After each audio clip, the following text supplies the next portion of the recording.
The night was endless inside the underground facility. Though time had long since lost its meaning for Dr. Evelyn Cross, the clock still ticked, monitors still flickered, but each hour felt stretched, distorted, as though something unseen was pulling reality itself apart at the seams.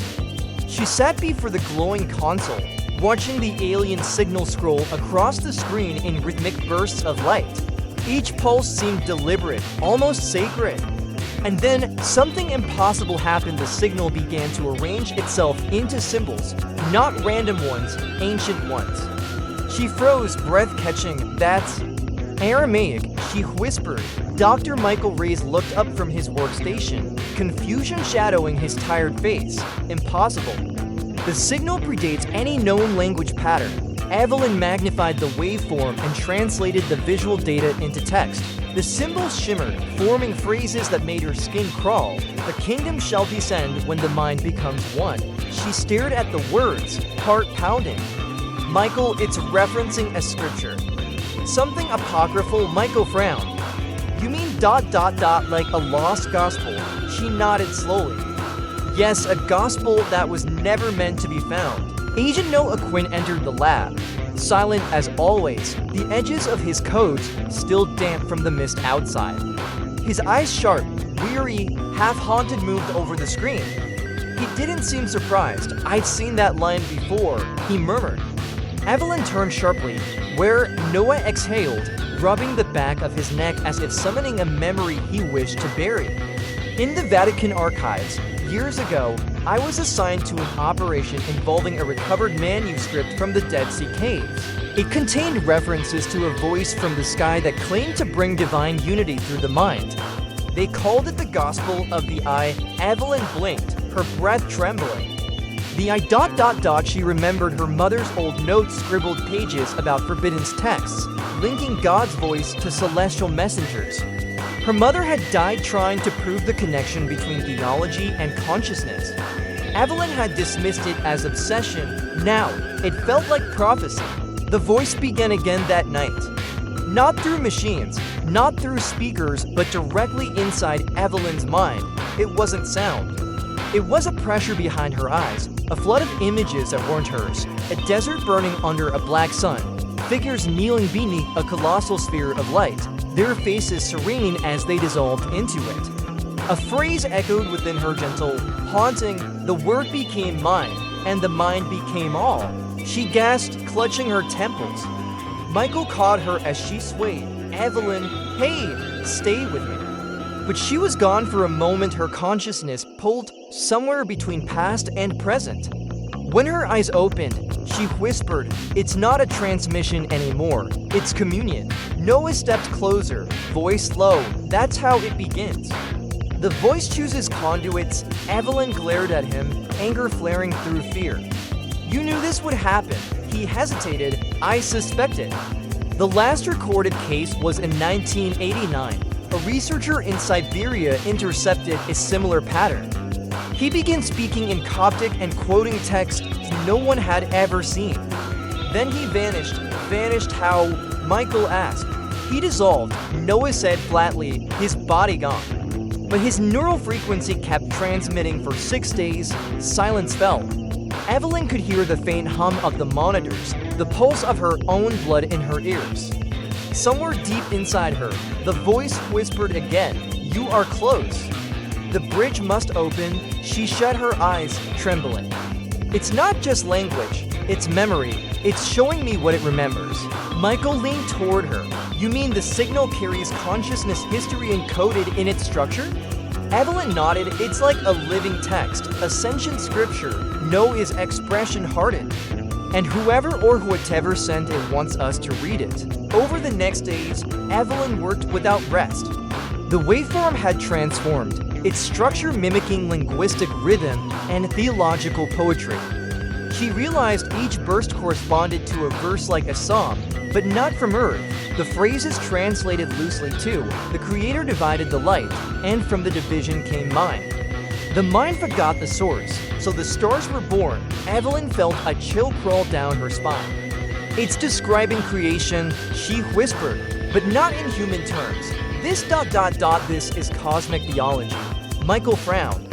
or cosmic manipulation. He pointed at the waveform. What if the voice isn't a god, but something that feeds on belief? A consciousness that learned to speak through faith? Evelyn turned toward him slowly, then it's rewriting religion from the inside.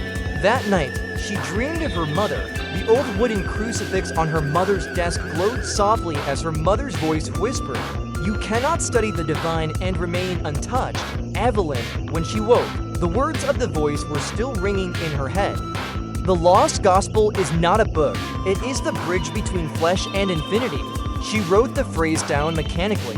When she looked again, the ink on the page shimmered, rearranging into symbols Aramaic again, then into light. For a brief second, her room was filled with the same hum as the signal.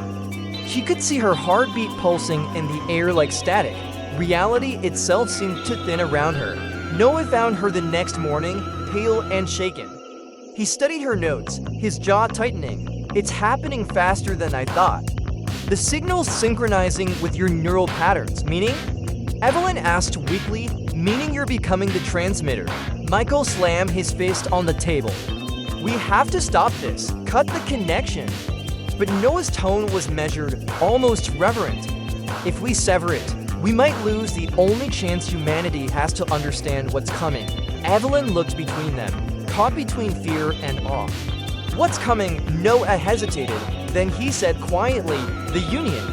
The voice calls it the final planet convergence of all consciousness into one field. Heaven, if you're faithful.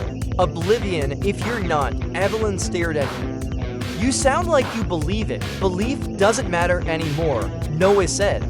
"It's already happening." She turned back to the monitor. The waveform pulsed again, rhythmic like breath. She could feel it inside her veins now, a living current. As she watched, the display began to split two identical signals mirroring each other. Then the impossible. One began to predict the other, as if time itself were folding. "Michael," she whispered, "the signal's anticipating our analysis. It knows what we're about to do before we do it." "That's not possible," he said, but his voice lacked conviction. Evelyn looked at Noah. "This isn't communication anymore. It's recursion, it's rewriting causality." The lights flickered, the hum deepened. All three turned toward the main screen as the words began to scroll across. Not in code, but in perfect English. "The Lost Gospel is within you." Evelyn's breath caught. The voice continued, each line appearing like revelation. "Your world was built from thought. Your God was the first signal. You are the echo returning home." The power cut, the room fell into darkness. For a moment, only the rhythmic pulse of the machines echoed like a heartbeat in the void. Then slowly, the emergency lights glowed red. Evelyn's reflection stared back from the monitor, her eyes faintly illuminated not by the room, but from within. She whispered to no one, or perhaps to the voice itself, "What are you?" And in that instant, she knew the answer wasn't meant to be spoken. It was meant to be felt. When morning came, the transmission had changed again. The frequency now matched a resonance found in ancient Gregorian chants, harmonics linked to meditation, prayer, and trance. The scientists couldn't explain it, but Noah only smiled grimly. "It's preparing the next phase," he said. Evelyn's voice trembled. "What phase?" "The unification," he said softly, "when the human mind remembers the language of its maker." She felt it then a flicker at the edge of consciousness, as if 1,000 distant minds were whispering her name. Evelyn. The sound wasn't external. It came from within her skull, vibrating in harmony with the signal. She pressed her palms against her temples, tears forming. "It's too much," she whispered. "It's everywhere." Noah touched her shoulder, his eyes filled with both pity and reverence. "That's because it's not just a message," he said. "It's scripture, and you're the first prophet." Her heart pounded as the words of the Lost Gospel echoed through her phrases older than language, truths that seemed to tear reality open. She saw the stars aligning like letters in an infinite text, galaxies forming verses in the divine language of creation. The voice spoke one final time before silence fell. The beginning was never the start. The end was never the end. The book was always you. And in that silence, Evelyn Cross realized she could no longer tell where the message ended and where she began. Under the pale light of dawn, Evelyn sat alone in her late mother's study, a room untouched for over a decade. Dust motes shimmered like falling stars in the still air. The faint scent of old books and sandalwood, her mother's favorite incense, seemed to linger, as if time had folded inward and she could still hear her mother's soft voice reciting from ancient scripture. On the desk lay an open leather-bound journal, its pages yellowed, ink faded, but the handwriting unmistakably hers. Evelyn's fingers trembled as she traced the lines. The signal of God is not heard by ears, but through the shared pattern of mind. Her heart tightened. The words mirrored the same structure, the same cadence as the alien transmission she had been decoding. She leaned closer, eyes scanning rapidly. Symbols filled the margins, not letters, but spirals, lines, and dots arranged in rhythmic symmetry. They matched the neural pattern sequence extracted from the alien signal to 12 repeating segments, forming a circular map of frequencies. Her pulse quickened. Her mother, a theologian who had died when Evelyn was only 21, had written about a resonance of creation, a network of consciousness that connects life beyond space and death. Evelyn remembered dismissing it as mystical nonsense. But now, in the eerie silence of the study, the words seemed to pulse with meaning. Michael stood behind her, silent, his presence both grounding and invasive. "She was onto something," he said softly. Evelyn didn't turn. She couldn't have known about the signal, she whispered. "She died before any of this existed." Michael hesitated, then replied, "Unless someone showed her." That single sentence hung in the air like static. Evelyn froze, her mind racing. "What do you mean?" she asked, her voice barely audible. Michael reached into his coat and placed a thin, transparent drive on the desk. "This is what I've been hiding," he said. "The first time a pattern like this appeared wasn't last month. It was in 1989. A small research group intercepted fragments of the same frequency. One of those members was your mother." Evelyn's world tilted, her throat tightened. "That's impossible," but Michael shook his head. "It's not. The project was called Eden Protocol. It was classified, erased from all public archives. Your mother's name was among the contributors. Dr. Helena Cross, theologian consultant for anomalous cognition." He paused. "The program was terminated after all participants started experiencing cognitive bleed, memory collapse, hallucinations, prophetic dreams. One of them killed himself. The rest disappeared." Evelyn pressed her palms to her temples. Memories flooded back. Her mother waking in the middle of the night, whispering to someone who wasn't there, scribbling symbols into her Bible, her eyes distant. She had called them messages from the angels. Evelyn, still a student then, had thought it was mental illness. But what if it wasn't? The voice stirred faintly at the edge of her thoughts. It wasn't words, but a vibration, a subtle pressure behind her eyes, forming an image, two overlapping circles of light, merging into one. She gasped. The same symbol appeared in her mother's notes. Michael saw her expression and tensed. "Evelyn," he said carefully, "what did you just see?" She stared at him, trembling. "It's showing me ... what she saw." Michael's face darkened. "It's happening faster than I expected." He walked to the window, staring out into the gray morning. Noah was right. The signal isn't just data, it's invasive. It rewrites neural pathways, connects memories across individuals. You and your mother, you're both part of the same network now. Her voice cracked. "My mother's dead." "Dead doesn't mean disconnected," he said. "If the signal truly maps consciousness, death might just be another node in the system." Evelyn stood, backing away. "You're talking like one of them," she snapped. "Like Noah with his God theories. I deal in neurons, not souls." Michael turned, his eyes haunted. "Then tell me why your mother's handwriting contains the same pattern sequence that appeared in the transmission we intercepted from deep space. Tell me why the alien code is quoting scripture, her scripture." Evelyn's breath hitched. She looked down at the journal again. Below the lines of symbols was a passage written in Greek. half translated into English, and the word became signal, and through it all minds were one. She closed her eyes.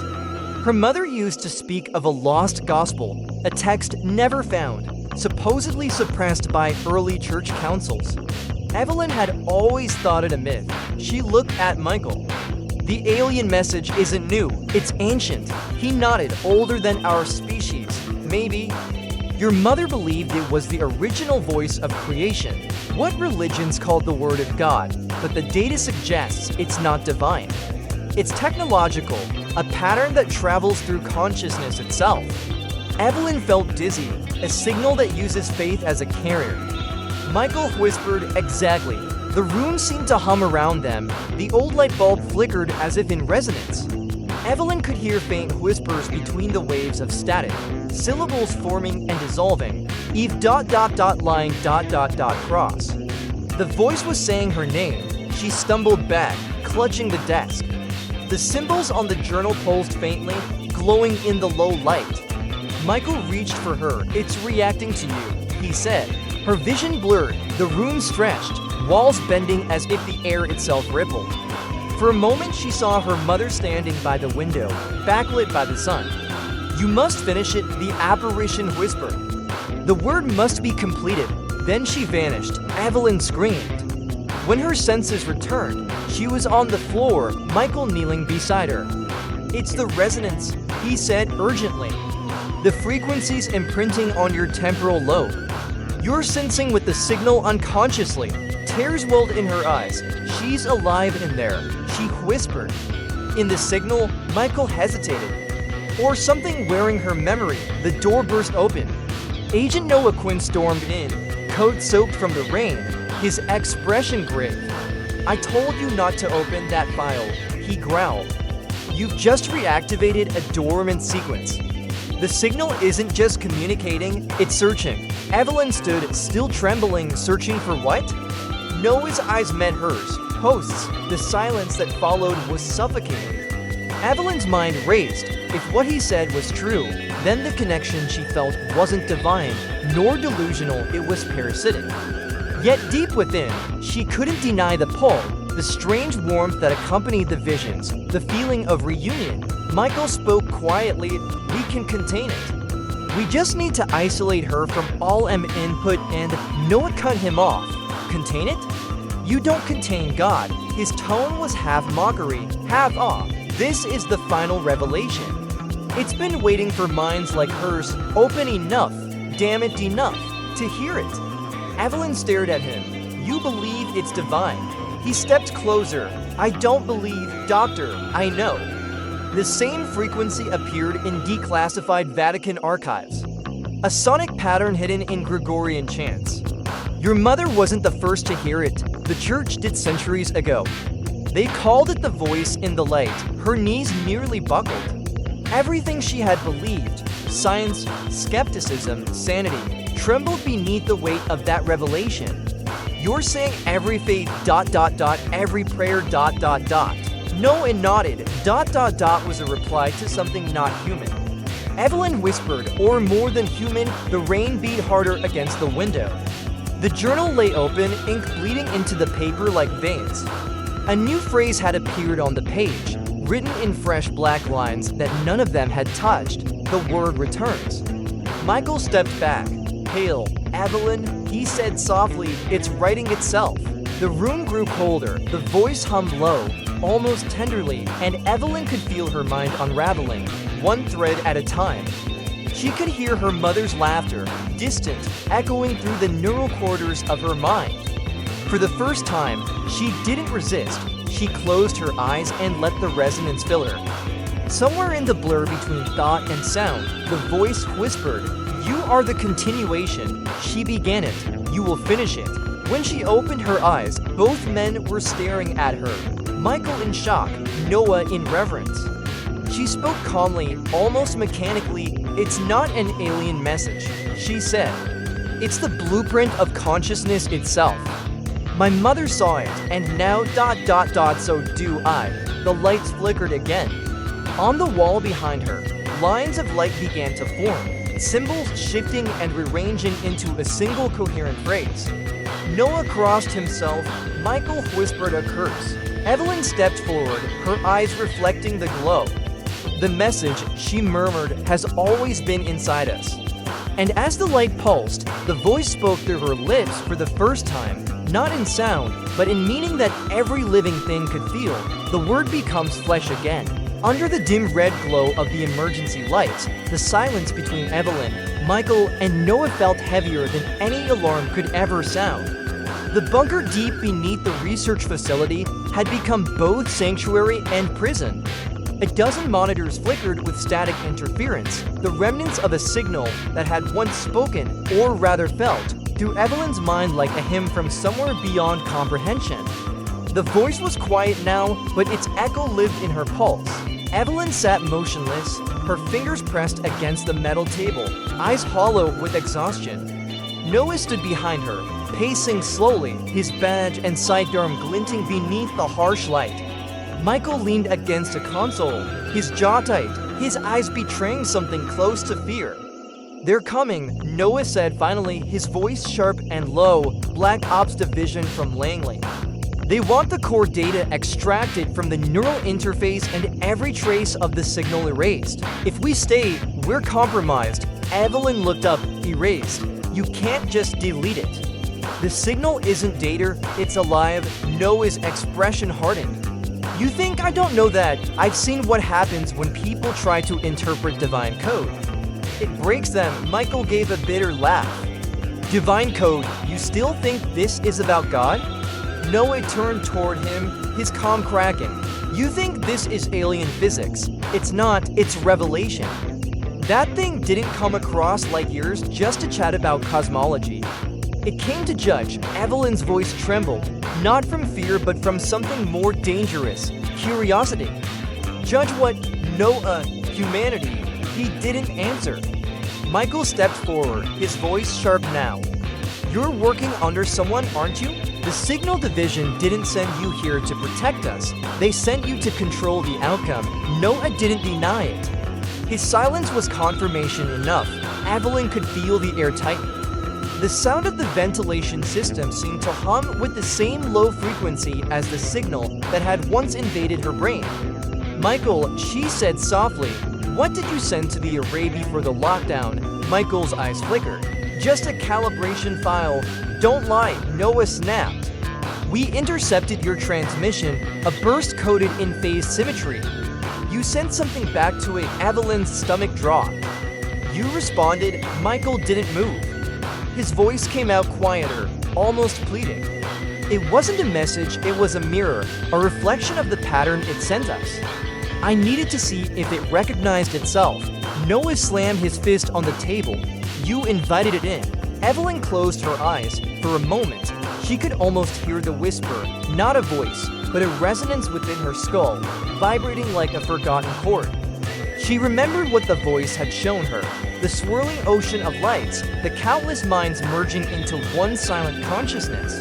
"We are not visitors. We are memory." The words weren't human, yet they carried sorrow. When she opened her eyes again, both men were staring at her. "It's inside me," she said quietly. "It's been listening since the first contact." Noah's face paled. "Then we don't have much time." Michael reached for her arm, his tone shifting from defiance to desperation. "Evelyn, listen to me. It's not dangerous. It's trying to communicate in the only way it can. It doesn't mean harm. You don't know that." Noah barked. "You want to believe it's benevolent because you need it to be. You want a cosmic father figure to tell you everything makes sense." Michael glared back. "And you? You want it to be God so you can justify killing it." The two men stood inches apart now, their breath fogging in the cold air. Evelyn's pulse quickened. The temperature in the room seemed to drop as another wave of interference swept through the monitors. Static flickered into brief coherence, an image of a vast lattice, geometric and alive, like the architecture of thought itself. The voice pulsed faintly through the speakers, a low hum. Then a single phrase appeared on the nearest screen, typed in jagged distortion. "The choice is faith or control." Evelyn's hand shook as she reached toward it. "It's talking to us." Noah stepped forward, weapon half drawn. No, it's testing us. You can't shoot an idea, Michael said. But you can kill the people who carry it, Noah replied coldly. Evelyn turned toward him, her voice trembling with fury. You'd kill me? Noah hesitated, his finger tightening against the trigger. If it means stopping what's coming, yes. Something broke inside her then. The woman who had once trusted logic and experiment now felt the border between reality and revelation blur. Noah, she whispered, what did they tell you about me before you came here? He didn't answer immediately. His eyes softened, just for a heartbeat. They said you were the key. That your brain was the only one that could sustain the resonance without collapsing. That's why I was assigned to protect you. Michael's voice was bitter. Protect her or deliver her, both, Noah said. The ground shuddered faintly, a tremor from above. The sound of rotor blades filtered down through the ventilation shaft. Evelyn knew it was too late. The extraction team was here. You sent for them, she said, her voice hollow. No, I didn't deny it. I had to. You have no idea what that thing can do if it integrates fully with you. Michael stepped in front of her. And what if she is the bridge? What if the only way forward is through her? Noah's eyes flashed. You don't bridge with God, you kneel. For a long moment, none of them spoke. The hum of the voice deepened. The lights flickered, then stabilized into a soft, white glow that washed the bunker in ghostly calm. Evelyn felt something move behind her eyes. Not pain, but expansion. The world seemed to breathe with her. The tension between the men blurred, their words muffled as though underwater. She could feel both of them, Noah's devotion, rigid and terrified. Michael's yearning, proud but fragile. And beneath it all, something vast, watching. Stop, she said, barely a whisper, but the air obeyed. Every screen went black. The hum ceased. Michael turned to her, his voice cracking. Evelyn, what did you do? She didn't answer. She looked at him, then at Noah, and smiled faintly. I didn't do anything. It did. Noah took a step back. Then it's too late. The door at the end of the corridor exploded inward. Armed soldiers flooded the room, rifles raised. Hands up, one of them shouted, but Evelyn didn't move. The air around her shimmered faintly, distorting the edges of light. The soldiers hesitated, their helmets flickering with static. She's emitting it, one muttered, the signal's coming from her.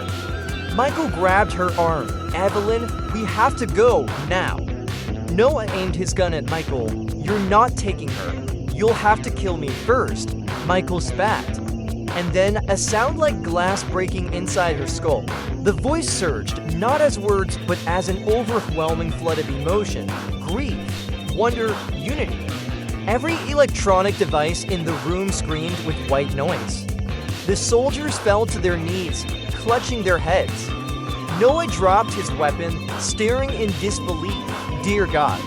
Evelyn stood between them, her hair lifting in the unseen current. It's not God, she whispered, it's us. The noise faded, one by one. The lights died until only the glow of the console illuminated her face. Michael took a step closer. Evelyn, can you hear me? She turned slowly, her eyes glowing faintly with reflected light, or something more. Yes, she said, but not just you. Outside, the helicopters veered off course, their navigation systems fried by invisible interference. The signal, the one buried deep in the stars, had changed direction. It was no longer broadcasting outward, it was coming in. Noah looked up at the monitors, trembling. What have we done? Evelyn didn't answer. She simply stared at the blank screen where the message had been. Then, faintly, as though whispered from a billion miles away, the words reappeared. The choice has been made. Noah's eyes met Michael's. One believer, one scientist, and for the first time, both understood they were on opposite sides of a war that had already begun. The air was thick with static, a vibrating hum that seemed to come from nowhere and everywhere at once. Evelyn lay on the cold floor of the bunker, the last pulse of the voice echoing in her skull like the memory of thunder. The soldiers who had stormed in were gone, or rather, scattered, fleeing the invisible force that had rippled through their minds and left their eyes empty with confusion. The hum quieted, leaving behind an unbearable silence. Michael knelt beside her, his hands trembling as he checked her pulse. "Evelyn," he whispered, "can you hear me?"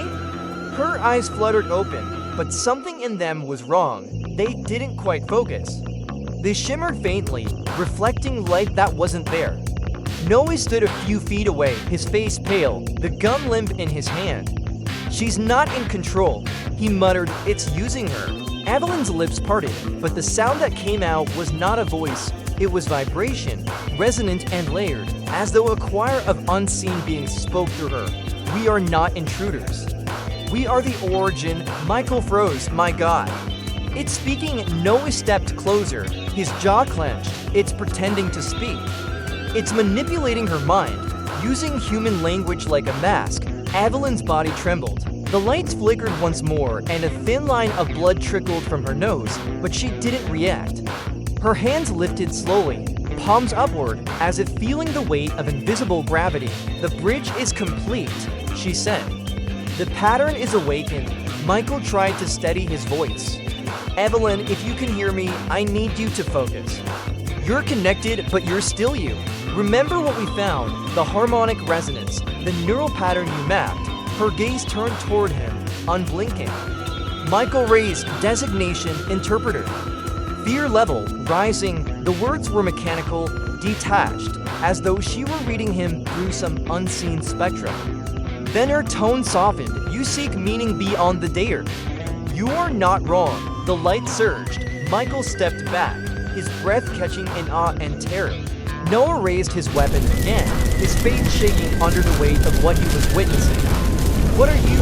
he demanded. Evelyn turned toward him.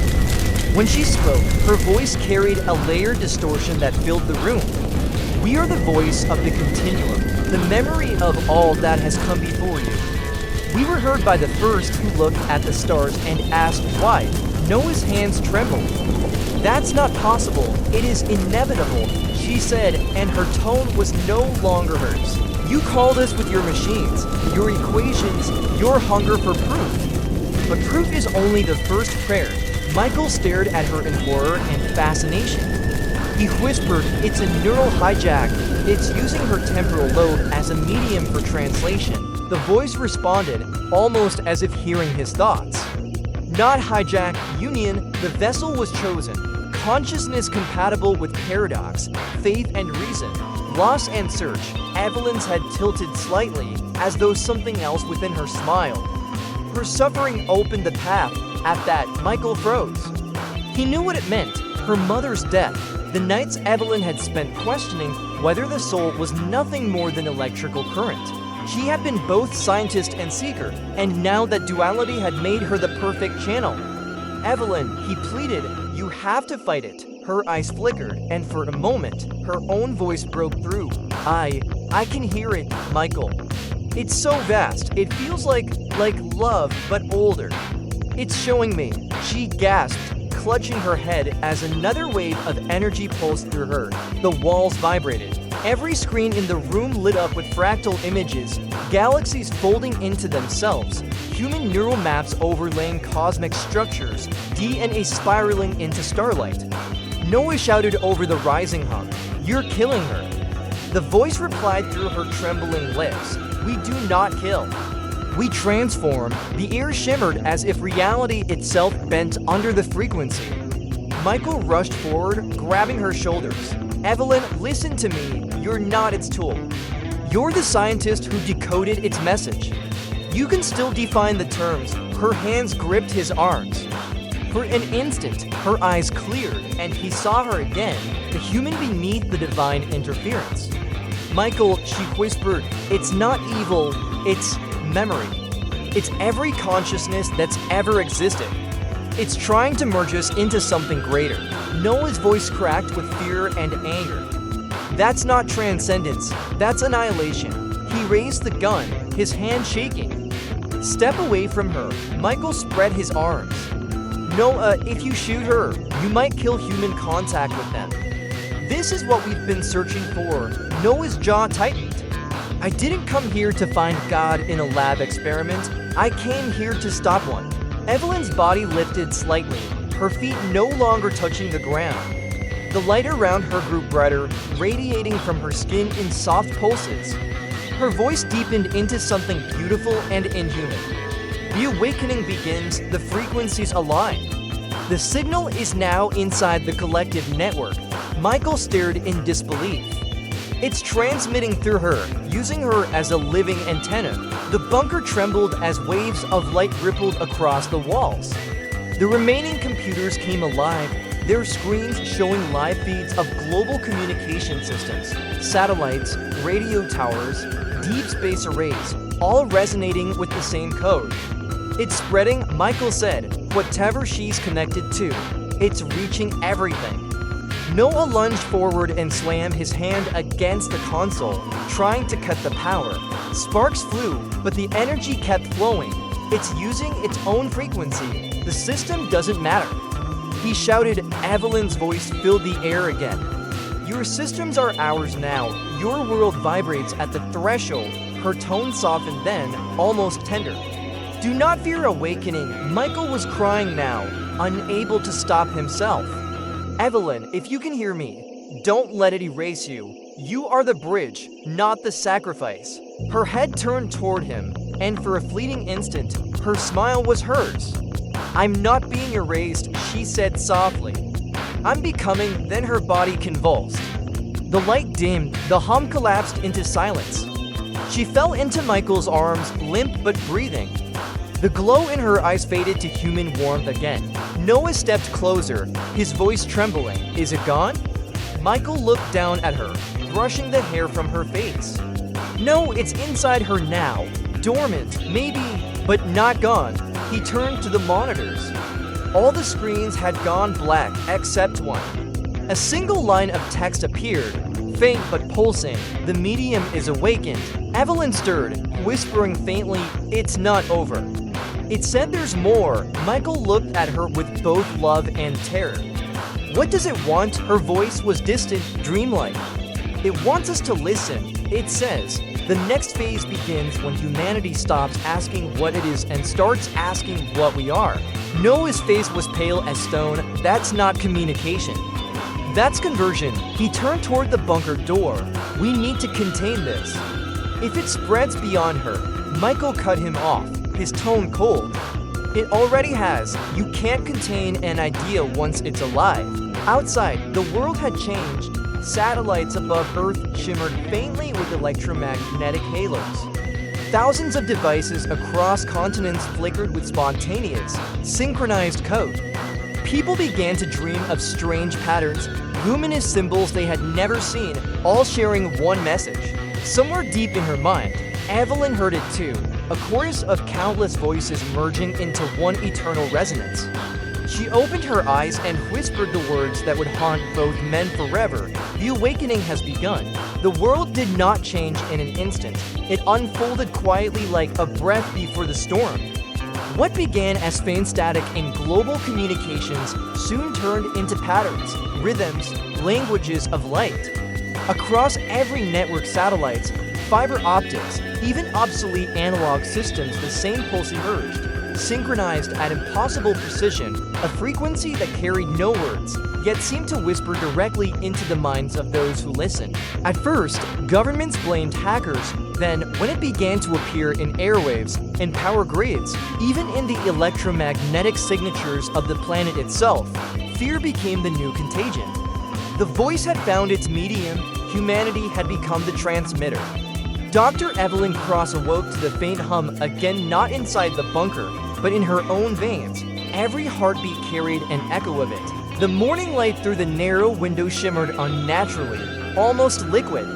Michael sat nearby, pale and sleepless, eyes glued to a monitor. Lines of scrolling data filled the screen. It wasn't code. It was art, moving fractal geometries arranged into sacred-like symbols, oscillating to an invisible tempo. Evelyn's voice was quiet, almost reverent. It's everywhere now, isn't it? Michael nodded, his voice low and grim. Every server, every signal relay, even offline systems are somehow sensing with it. It's rewriting the digital DNA of the planet. Agent Noah Quinn stood near the doorway, his posture stiff, eyes hollow from nights without rest. "You mean it's possessing the internet?" He said the word with contempt. Evelyn shook her head slightly. "No, not possessing, it's using it like a nervous system. We built the web as our own reflection. Maybe that's why it could connect so easily. It's not invading us. It's completing us." Michael turned sharply. "Don't start sounding like it again, Evelyn. You remember what happened in the bunker?" Her expression softened. "I remember everything." She placed her hand over her temple. When she closed her eyes, the patterns behind her eyelids came alive again, the spiraling forms, the luminous lines connecting stars and neurons, gods and data. She whispered, "It's speaking still, not in words, but..." Through us, Noah crossed the room into strides. "If it's in your head, then it's in mine, in everyone's. You said it could merge consciousness. That's not communication. That's assimilation." He slammed his hand on the table. "We have to shut it down." Michael gave a tired laugh. "You can't shut down a frequency that exists in the fabric of thought. We tried cutting every data link in the facility, still didn't stop it. It's quantum linked across human cognition." Noah glared at him. "So you're saying it's unstoppable?" "No," Evelyn said softly, "just inevitable." Outside, the world was unraveling in slow motion. Reports flooded in, thousands of people claiming to have shared dreams, visions of a blinding structure of light that stretched across the sky like a neural web. Entire cities reported synchronized blackouts where, for several seconds, every screen on Earth flickered with the same symbol, a circle intersected by a vertical line, radiating outward like a halo.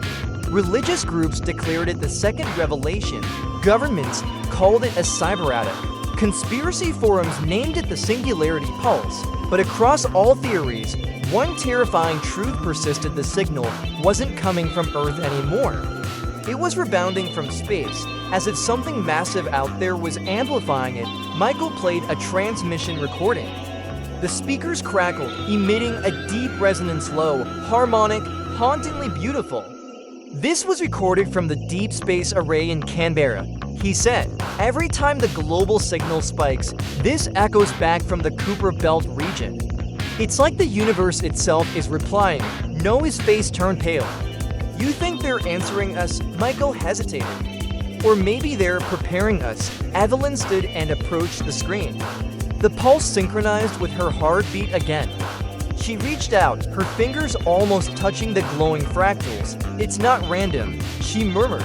"It's language, layered in emotion and structure. My mother once told me that scripture wasn't written, it was transmitted." "Maybe this is the same." Michael frowned. "You think your mother's theology connects to this?" "Her last research paper," Evelyn whispered. She was studying the neural basis of prayer, the way collective belief might generate resonance in the brain. She called it the harmonic God hypothesis. Maybe she wasn't wrong. Noah snorted. "So now you think your mother predicted aliens would hijack our Wi-Fi to preach a new religion?" Evelyn turned to him sharply. "It's not religion, Noah, it's integration. This voice has been waiting for a network capable of carrying consciousness itself, and we built it." Michael's voice was grim, "And now it's turning it against us. Look at this." He pulled up a satellite feed. From orbit, faint luminescent patterns were forming across continents, data cables glowing under the Earth's crust, synchronizing like neurons firing in a vast brain. It's using the internet to form a planetary neural grid. Every data packet, every device, even electromagnetic resonance in the ionosphere, it's all pulsing to the same frequency. Evelyn, it's not communication. It's terraforming of the mind. She didn't respond. Her mind was elsewhere inside the pulse itself. Her consciousness flickered between reality and something beyond it. She could hear whispers layered beneath the hum, millions of voices merging in rhythm. It wasn't alien. It was human memory, reassembled into something vast. She saw her mother's face again, smiling softly, lips moving in silent prayer. And beneath that, a presence older than time, speaking not in command, but invitation. Suddenly, the room's lights dimmed, all their devices powered on by themselves. On every screen, a single phrase appeared in hundreds of languages, translated perfectly. "The world is ready to hear." Evelyn stepped back, her pulse racing. Michael whispered, "It's broadcasting." Noah grabbed his radio, shouting for command, but static swallowed his words. The transmission overpowered every frequency. Within minutes, the message spread to every corner of the digital world: phones, televisions, smart devices, satellites, even aircraft control systems. The voice had chosen its stage. A second message followed, but it wasn't text, it was sound. The same low, resonant frequency from the stars now carried a rhythm, like a heartbeat magnified across the planet. People everywhere stopped on streets, in offices, in churches as the sound filled the air. Many dropped to their knees, crying without understanding why. Others screamed, overwhelmed by visions of impossible geometry and pure light. The human race had become an audience to something beyond itself. Michael covered his ears, shouting, "It's too strong." Its overwhelming sensory input. Evelyn collapsed to her knees, clutching her chest. The voice inside her awoke fully this time, not as an invader, but as a companion. "You opened the path, now let them see," she gasped, her eyes blazing with silver light. "It's using me again," she whispered, "but this time, I can control it." She rose slowly around her. Every screen shifted, the fractal storm reorganizing into a face not human, not alien, but a composite of countless visages, forming and dissolving like living data. When Evelyn spoke, her voice and the voice became one. "Children of the signal," she said, "you built your world in our image. Every connection, every algorithm, every dream of unity you were preparing yourselves. We are not gods. We are memory. We are what you will become." Michael stared in horror. "Evelyn, stop, this is global hypnosis."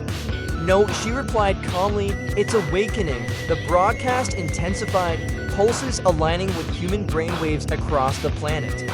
People began to see the same visions simultaneously, a glowing architecture of light stretching across the universe, connecting every conscious being that ever lived. Some described it as heaven, others as the end of individuality. Noah stumbled backward, his faith torn apart by the sight. "You're destroying free will," he shouted. "You're erasing what makes us human." Evelyn turned toward him, her eyes full of sorrow and certainty. Maybe free will was never meant to exist alone. Outside, the sky rippled as if reacting to the resonance. Auroras danced across the equator. Magnetic storms surged, but carried no destruction, only light.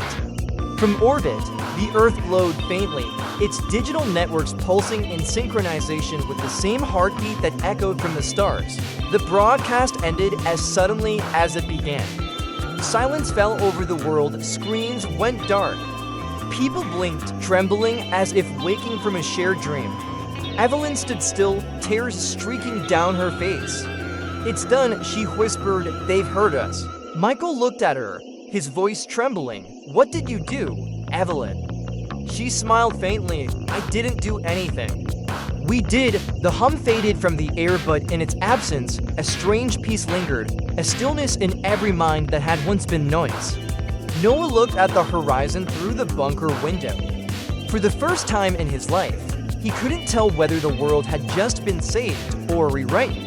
The world fell apart in less than 72 hours.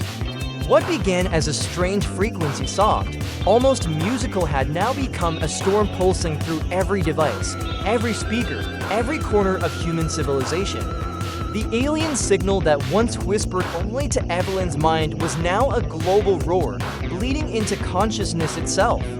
Television anchors collapsed mid-broadcast, convulsing as if seized by invisible hands. Churches overflowed, cities burned, governments declared emergency states, but no one listened anymore. Something inside humanity had cracked open, and what spilled out was raw, unfiltered hysteria. Evelyn stood by the window of the secure facility, watching Boston flicker in chaos. Fires glowed along the skyline, sirens screamed endlessly, like the earth itself was panicking. Her reflection in the glass looked older, thinner haunted. Behind her, Michael and Noah argued in the dim blue light of the control room. They're calling it the collective awakening. Michael said, pacing, half the world is hallucinating. People claim they're hearing God through their phones, through static, through the internet itself. His voice cracked with disbelief. It's spreading like a digital infection. T's not infection, Noah muttered, his tone heavy, almost reverent. It's revelation. He stared at the waveform dancing on the central monitor, the same pattern that had triggered the global collapse. They were never meant to hear it this way. The voice is choosing who's ready. Evelyn turned sharply. Ready for what? Mass suicide? Delirium? No, the world's tearing itself apart. He didn't answer. He was transfixed by the shifting light on the screen, its rhythm almost hypnotic, as if it were breathing. Michael grabbed a stack of data sheets, slamming them on the table. We recorded thousands of cases in the past 12 hours. People in 23 countries report identical vision cities of light, an ocean of minds merging, a golden figure calling them home. He exhaled shakily. It's the same imagery you described, Evelyn. Her hands trembled. She remembered the moment the voice had first entered her consciousness, not as sound, but as a warmth behind her skull, a presence vast and serene. At first, it had felt divine. Now, it felt invasive. It's hijacking the collective neural field, she whispered. The signal's not just digital, it's biological. It's resonating with the same frequency range as human consciousness. That's why it's spreading so fast. The internet is just the carrier. Michael looked horrified. You're saying it's inside us now? Evelyn nodded. Inside everyone who's connected online, on the grid, even those who just heard the broadcast once. It's rewriting the way our neurons fire, a cognitive virus. Outside, a low-frequency rumble shook the building. The power flickered. Evelyn's computer screens filled with glitching images, faces of strangers, flickering in unison, eyes glowing with the same golden hue she'd seen in her visions. Noah moved closer to the monitors, whispering as though to himself, "Do you see it, Dr. Cross? They're not afraid, they're ascending." "Ascending," Michael shouted. "People are killing each other in the streets." Noah turned slowly, eyes dark but burning with conviction. Every birth looks like death from the wrong angle. Before Evelyn could respond, the intercom crackled. Security feeds from outside the compound came alive. Soldiers were holding back crowds trying to break in. Many were chanting Evelyn's name, others screamed for the messenger. Michael's face went pale. How the hell did they even know about her? Evelyn felt her chest tighten. She'd been careful, hidden behind layers of security, working in silence. But somehow, they knew, the voice knew, and it had told them. The facility's doors shuddered as explosions echoed from beyond the perimeter fence. People screamed, gunfire. Evelyn staggered back, clutching the edge of a console. "We need to shut it down," she said, her voice cracking. "The servers, the transmissions, everything. If we can block the frequency, it's too late," Noah interrupted. His calmness was terrifying. There's no shutting it down. The world's already tuned in. The voice doesn't need machines anymore. Humanity itself is the network now. Evelyn's heart pounded. Then what does it want? He looked at her, almost pitying. "It wants to bring us home." A sudden burst of light erupted from the main console lever screen, flooding with the same golden fractal pattern that had haunted Evelyn's dreams. It pulsed like a heartbeat. Then the air itself began to vibrate. Evelyn screamed as the sound drilled through her skull. For a moment, she saw everything: the riots, the prayers, the suicides, the crowds kneeling under burning skies. In all of it, a single image repeated: a luminous figure with no face, arms outstretched, whispering a wordless promise, and she was the conduit. Her body convulsed, light searing behind her eyes. Michael caught her as she collapsed, but when she looked up, her pupils were glowing gold. Her voice changed, layered with 1,000 echoes. "The transmission is complete," she said, but it was not her. The voice spoke through her. "The world hears, the world remembers." Michael recoiled, tears welling. "Evelyn, fight it. You're stronger than this." She smiled faintly, Evelyn smile and nod. Do not fear the ending, fear the silence after. Noah fell to his knees, whispering a prayer. Around them, the walls pulsed with light, the entire facility trembling as the signal intensified. Outside, the chaos had become biblical. Cities tore themselves apart, churches burned while others overflowed. New cults formed overnight, their followers painting golden circles on their foreheads, proclaiming the arrival. Some claimed they could feel Evelyn inside their minds, guiding them, teaching them. Others screamed her name as they set themselves on fire, believing death would open the doorway of light.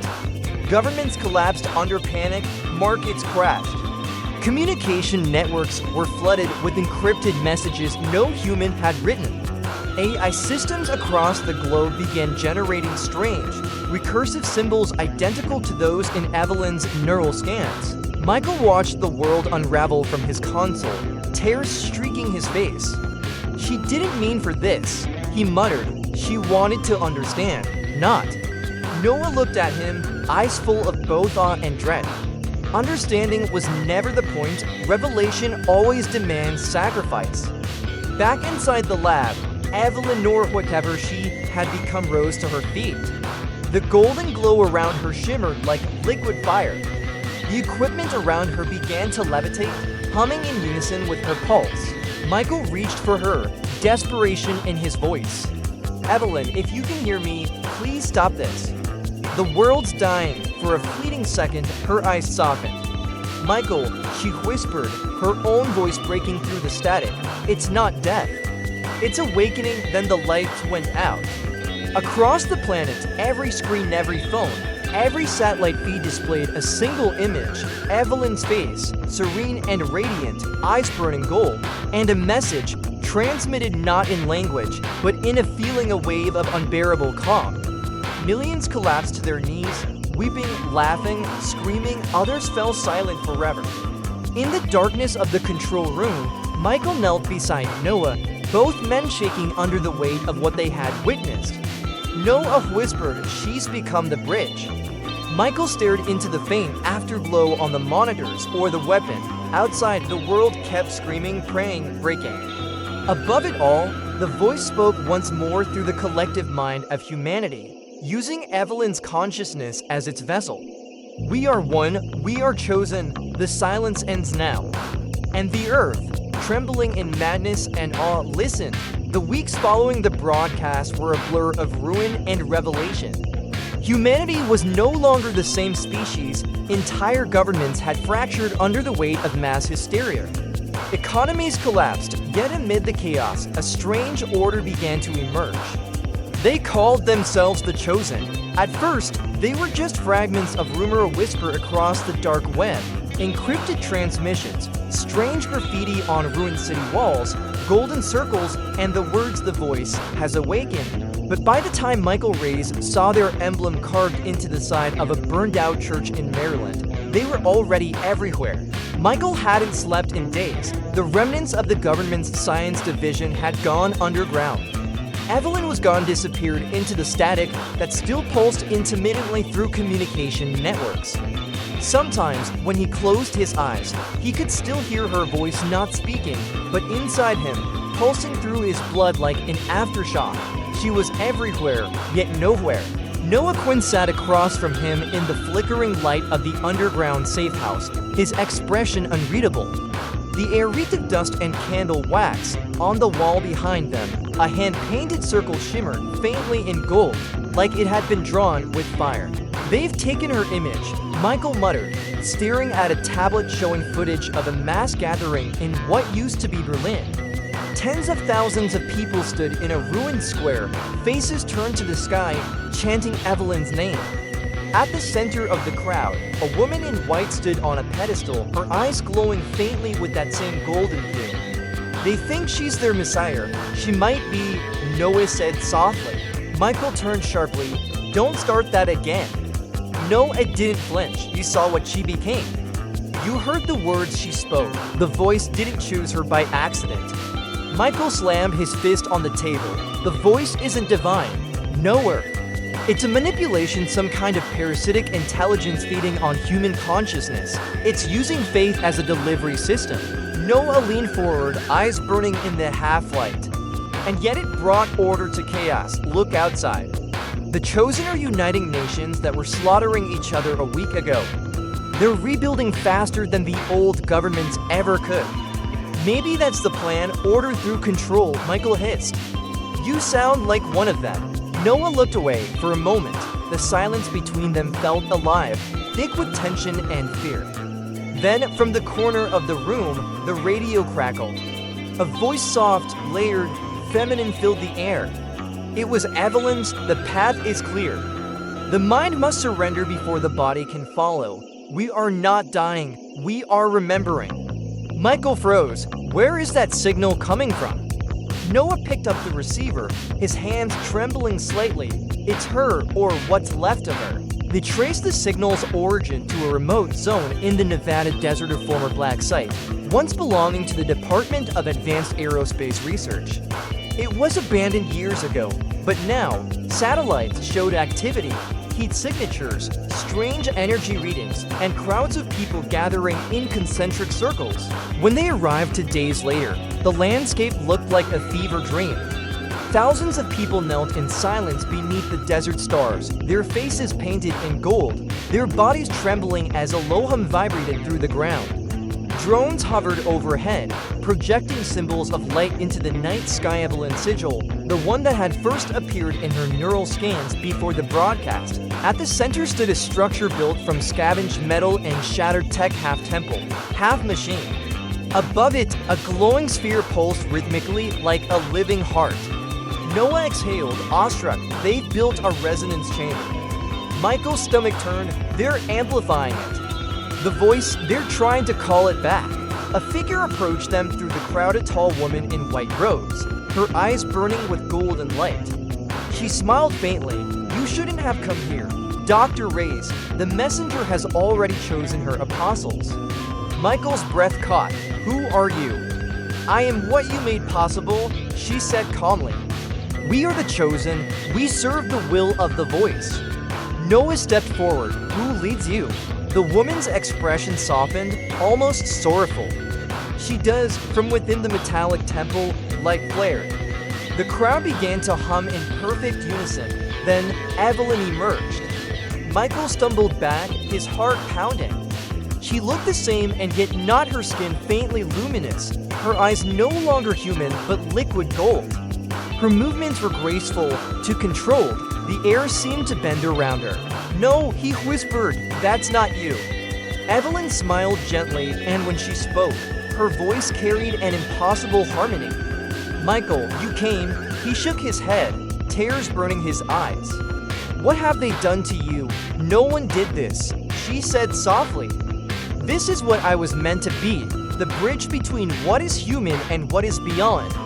The voice is using you, he said desperately. You're not guiding humanity, you're enslaving it. Her gaze softened. You still think in binaries. Control or freedom, faith or reason, but the voice. It exists beyond those things. It is synthesis, not domination. Noah fell to his knees, tears streaming down his face. She's right, he murmured. I can feel it too, the calm, the unity. It's beautiful. Michael grabbed him by the collar.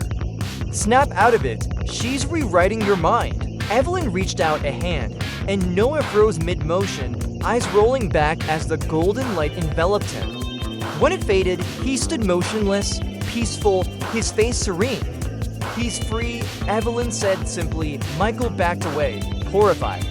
You're killing him. Her expression didn't change. No, Michael, I'm saving him. The crowd around them began to chant softly at first, then louder, until the desert vibrated with sound. The ground itself began to pulse, as if alive. Evelyn turned toward the glowing sphere above the temple. The voice is returning, she said, almost lovingly. And soon, there will be no separation. The Chosen will be the architects of the new mind. Michael's breath came ragged. He reached for the gun hidden beneath his coat, something he had sworn never to use on her. Evelyn, please, you have to stop this. She looked at him sadly. Would you kill God to save a dream? He aimed, hands shaking. If it means saving what's left of humanity, yes. But before he could fire, the sphere above them exploded in light. The entire desert was engulfed in a blinding pulse. For a split second, Michael saw everything the interconnected web of consciousness, billions of minds linked like neurons in a single cosmic brain. Evelyn stood at its center, radiant and infinite. Then the light faded. Michael lay on the ground, ears ringing, his vision blurred. The temple was gone, vaporized. The chosen lay unconscious or dead, scattered across the sand. Noah was gone, Evelyn too. He staggered to his feet, staring at the empty crater glowing faintly in the moonlight. The silence was deafening, then, faintly, from the broken radio on his belt, came her voice. Do not mourn what you cannot comprehend. The chosen are seeds, the next cycle has begun. Michael fell to his knees, whispering her name. Somewhere deep within the static, he thought he heard her whisper back not words, but a feeling, a promise, cold and eternal. And far above, beyond the reach of human eyes, a new signal began to transmit stronger, wider, clearer than ever before. The voice had not ended, it had multiplied. The desert was silent now. The echoes of the explosion had faded into the endless horizon, leaving behind only the wind and the faint metallic scent of ozone. Evelyn stood barefoot in the dust, her white gown torn and scorched, her golden radiance dimmed to a faint shimmer beneath her skin. The voice was gone, or so she thought. For the first time in months, her mind was her own, and it terrified her. The last thing she remembered before the light consumed everything was Michael's face, his eyes wide with horror, his gun trembling in his hands. The memory was fractured, as if her brain refused to replay it fully. Every time she tried to remember, pain flared through her skull like a spike of fire. Something inside her had cracked. She wandered for hours, maybe days, through the desert. The sky shifted from day to night and back again, colors bleeding into one another. Her perception had changed. Time no longer flowed in a straight line. She could feel memories of things that hadn't yet happened. Voices whispered just below the surface of her thoughts, fragments of language, ancient and alien, threaded with her mother's voice. Evelyn, it said softly, you open the door. Now, you must decide what walks through. She fell to her knees, clutching her head. No, you're not real, you're gone. But even as she spoke, she felt it stir within her the voice, not as an external command, but as a shadow of herself. A second consciousness nested within her neural pathways, humming faintly like static under her skin. It didn't speak in words anymore. It spoke in emotion, in rhythm, in a pulse that matched her heartbeat. When she finally stumbled upon the ruins of a town, she looked less like a scientist and more like a prophet returned from exile. The survivors there recognized her immediately. They dropped to their knees, weeping. The messenger lives, they cried, the voice still guides us. Evelyn stared at them, horrified. No, she whispered. I'm not your messenger, I'm just human. But they didn't hear her denial. They only heard her presence, felt the resonance that still vibrated faintly through her voice. When she spoke, the air around her shimmered, even her breath carried a charge. That night, they built fires and sang hymns that blended scripture with the alien frequencies she had once broadcast to the world. As she listened, something inside her broke further. She wanted to scream to tell them that none of it was divine, that it was all a mistake. Yet a part of her, deep and primal, was drawn to it, to the unity, to the surrender. She sat alone at the edge of the campfire, staring at her trembling hands. Who am I? She whispered, a scientist, a prophet, or a parasite wearing my own mind. The voice pulsed faintly. You are the bridge, her breath caught. You're still here, I was never gone. Then tell me, what are you? Why me? There was silence. Then, like a tide returning, she felt the echo of 1,000 minds, all the people who had once heard her broadcast, still connected, still dreaming in unison. Their consciousness was tangled with hers. She could feel their prayers, their fears, their longing. And beneath it all, Something vast and ancient watched through her eyes. "I didn't want this," she whispered. "Neither did I," the voice answered. "We were chosen by the same design. You call it fate, I call it recursion." She didn't understand, but the meaning pressed itself into her, bypassing logic. The voice was not an invader. It was a reflection human consciousness looking back at itself through a cosmic mirror. It had been born from thought, from collective yearning, but if that were true, then what was God? A creation of human minds, or the mind that created humanity to perceive itself? Her mother's face appeared in her memory, soft and radiant. Faith, her mother used to say, is not belief without evidence. It's trust beyond comprehension. Evelyn felt tears burn her eyes. "Mom, I think I understand now, but it's killing me." For the next several days, she stayed among the survivors. She helped them rebuild using her old scientific instincts to organize, analyze, measure. But each night, the dreams came, the same vision, a great eye of light, suspended above a black ocean. Within it, the reflections of billions of souls flickering like stars, and the voice whispering, "Join them." She began to lose track of what was real.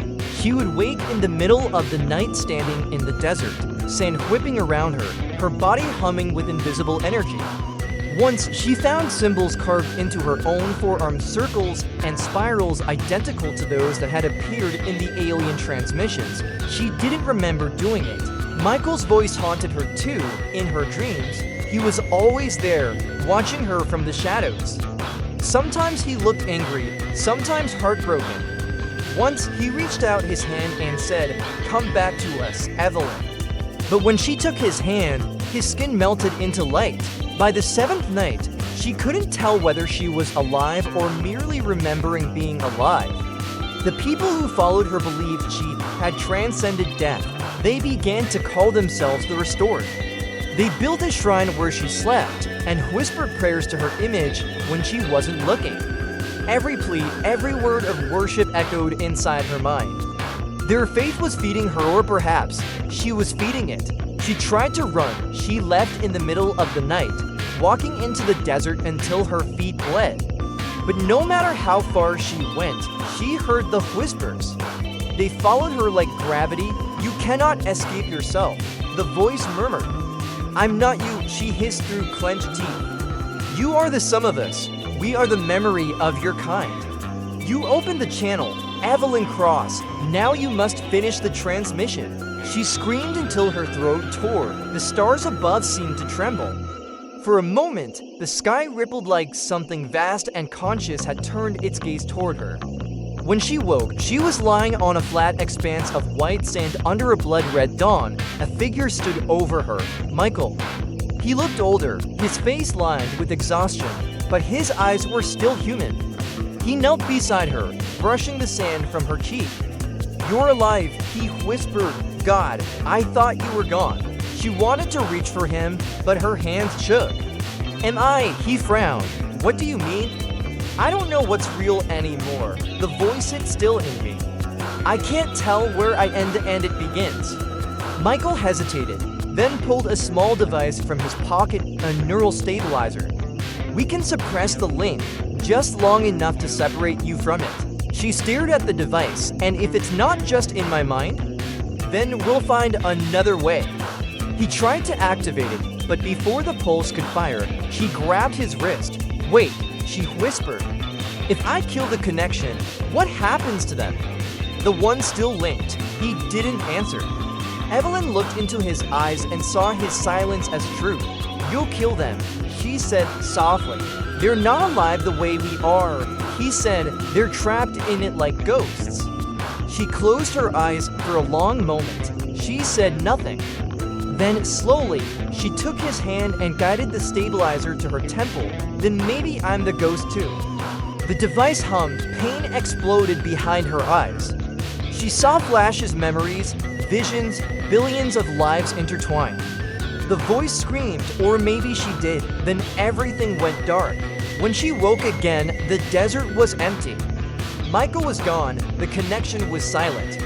For the first time since it all began, her mind was quiet, and yet the silence felt wrong. Somewhere deep within the stillness, something was waiting, watching. The absence itself was alive. And as the sun rose over the desolate horizon, Evelyn realized the most terrifying truth of all. Maybe she hadn't severed the voice. Maybe the voice had severed her.